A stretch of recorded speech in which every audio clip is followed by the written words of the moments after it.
You're listening to the podcast No Expectations, where we discuss all things spiritual.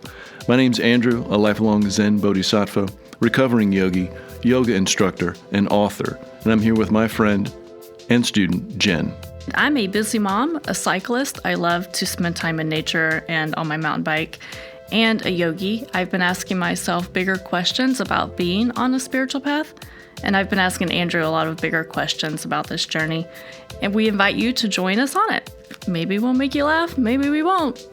No expectations.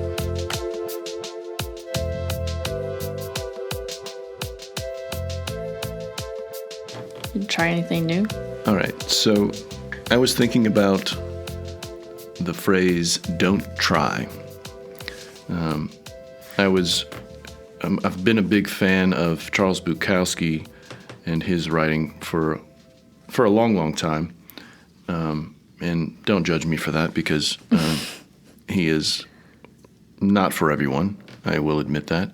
But when he was speaking to some writers later in his life, and they asked him, how he finds his inspiration and what he does in his ways that he sits down to write, he said, don't try.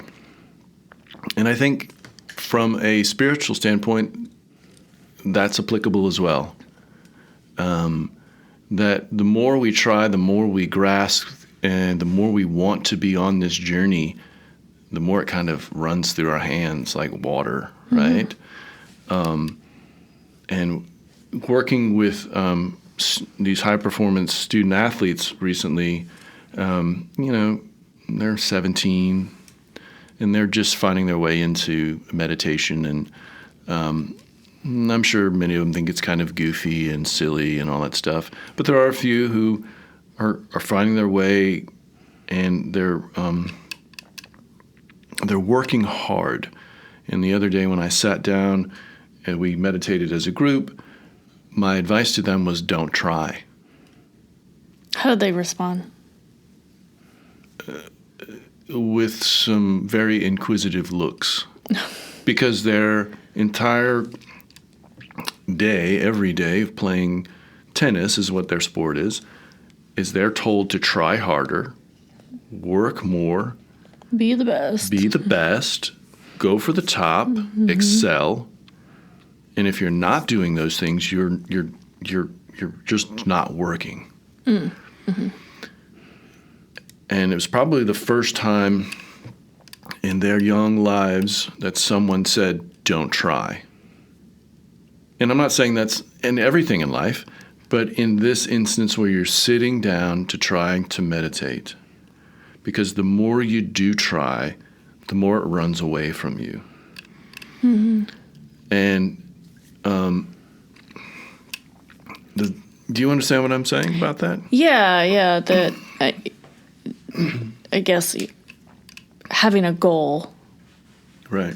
Hearing, what if we're going to talk about meditation, the permission to not have a goal, just sit and experience that moment as it is without trying to grasp for enlightenment or grasp for, healing, or whatever it is you're looking for, and don't try or, I just see that as permission to just exist without permission fighting. And advice. A lot of people, they've listened to our other podcast about meditations in the new year, and I've had students who I teach in person come to me and say, hey, I really want to adopt meditation practice into the 2023.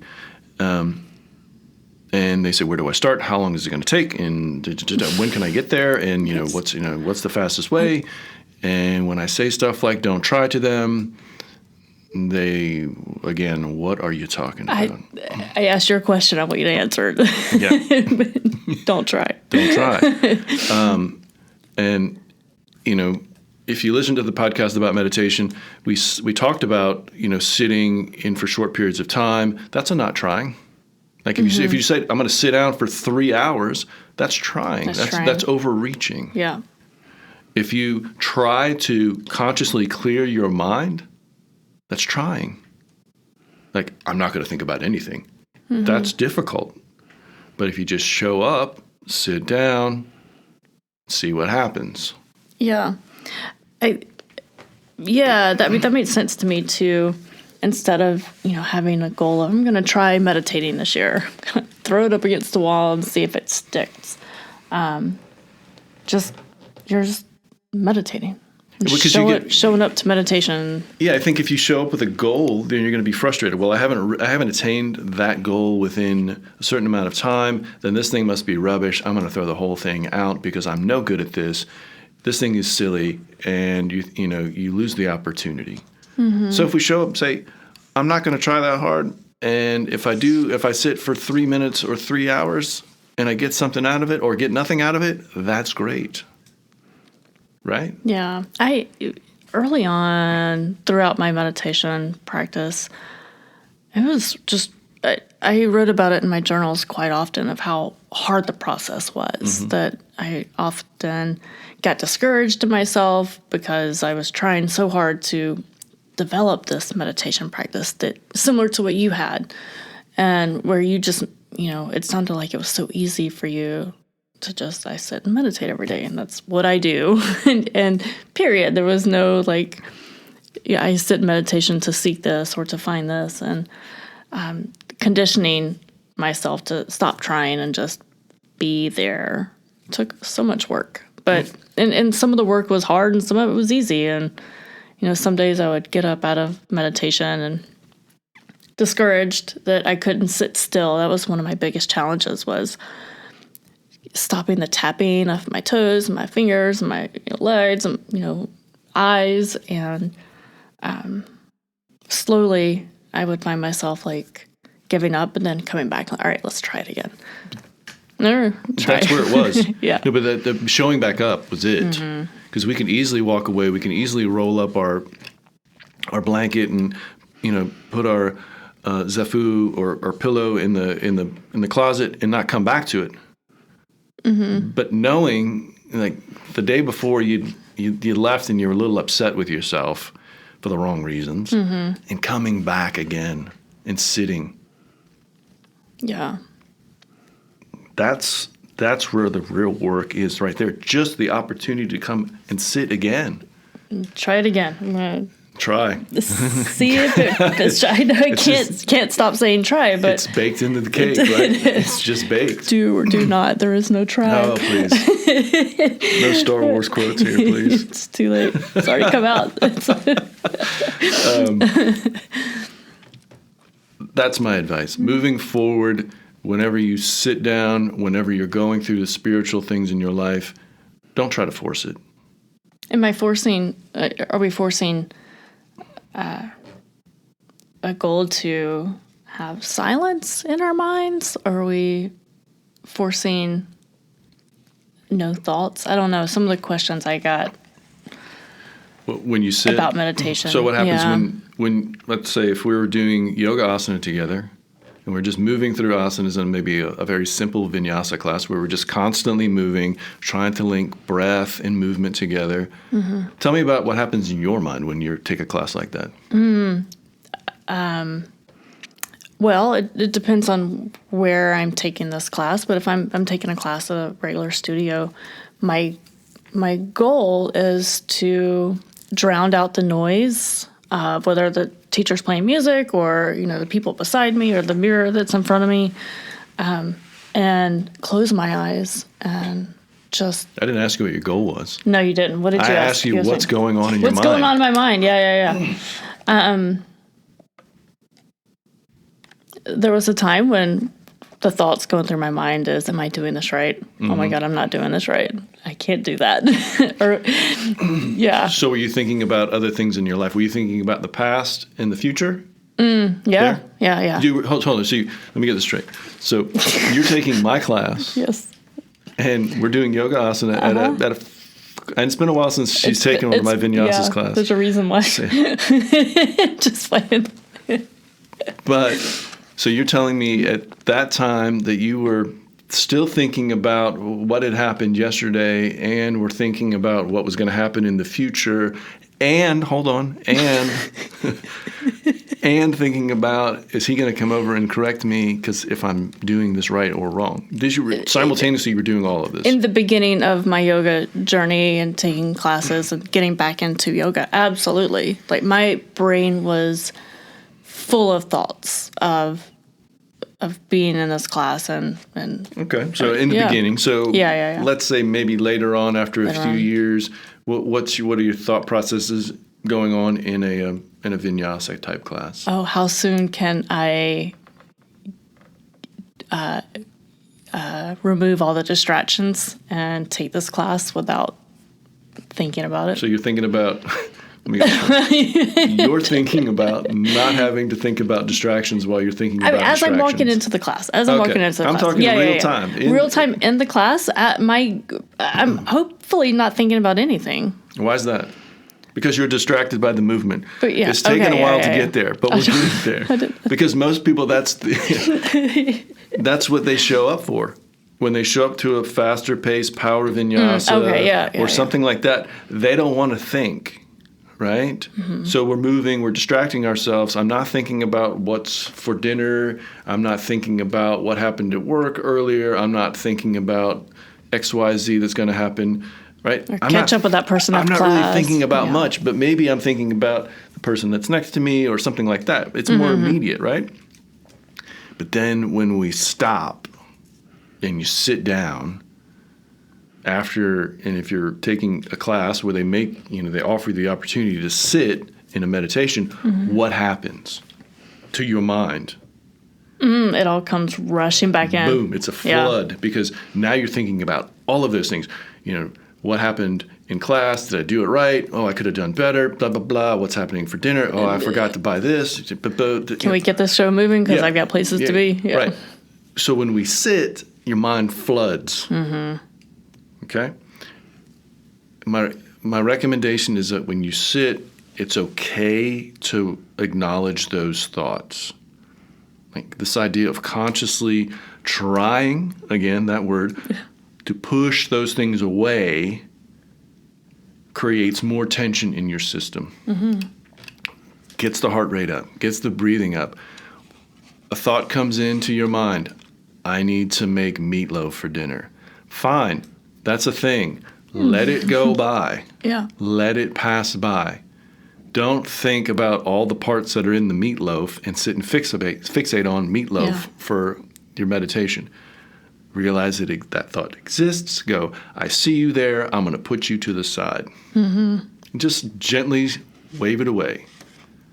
Do you remember me telling you about how my panic and anxiety attacks would just come crashing in when I would try to meditate? Yeah. Yeah. And how I would sit still and the anxiety, that feeling deep in the very bottom of your heart and in your lungs would just come rushing back and I would get heated almost. I'm sitting pretty still. I would just start feeling anxious. And a lot of it was, you're not moving, you're not actively doing anything. The world is going to come crashing in if you don't get up and go. And I don't feel that anymore, but I remember really struggling with the anxiety of allowing myself to just be there. You're not alone there. I mean, I can't tell you how many students walk through my doors.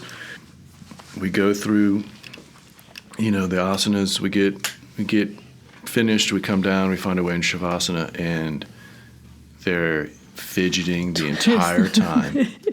They're like, what are you asking me to do? You're asking me just to lay here and do nothing? What's wrong with you? There's so many things I've got to be doing right now. I don't have time to be laying around. Mm-hmm. And if I'm honest, that's one of the things that I really don't enjoy about Western yoga instruction. There's too much onus on movement. Yeah. There's too much thinking about working on developing more movement and this idea of physical flexibility. That's not what this is about. Mm. It's about mental flexibility, the space between your ears. and giving yourself the opportunity to be still, like calming yourself down and being still. Because, being quiet, being still, being alone with your thoughts is scary because there's some weird things that pop up there, right? Mm-hmm. There are some weird things. But when you start to process them, give yourself the opportunity to process them, then you kind of you don't give it so much weight. Right. But if we're constantly distracting ourselves with movement or running around or doing all of these things, we never give ourselves space. And I've had students come to me like, well, if I'm not moving, I'm not living. Yeah. Well, what kind of life is that? Yeah. It's just a hamster on the wheel. There's so much freedom in being still. Oh, it's such a freedom of letting all of that feeling, that need to go and move and do, to try, and just be in the moment of stillness. Oh, stillness is so hard, but it's magic. Yeah, and I think there's some. What kind of emotions come up for you when you find yourself being still, or early on were they? Early on, I would start to feel. There were some raw things, some healings, trauma, if you will, really old childhood trauma that would come up, and through my dedication to the discipline of meditating every day, I went through this process of identifying that childhood trauma and seeking out a way that I thought might actually close the door on it. A tangible thing. I went online and I found something that would have solved, this, or closed this door. And through these moments of stillness, I found myself one day it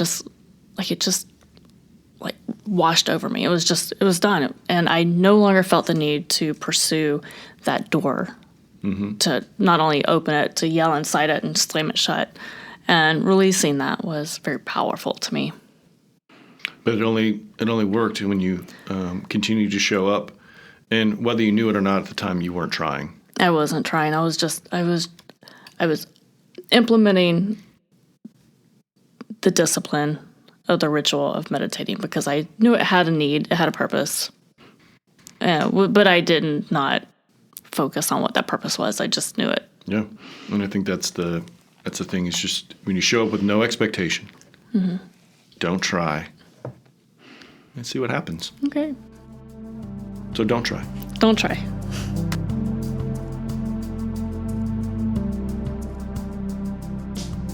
Thanks for listening. You can follow us on Instagram and Facebook at No Expectations, the podcast. And there you'll find a link in our bio to our Spotify where we will be posting new episodes. You can message us your questions or comments. We'd love to hear from you. Please like and share our podcast with your friends and family. Thanks for joining us on this conversation.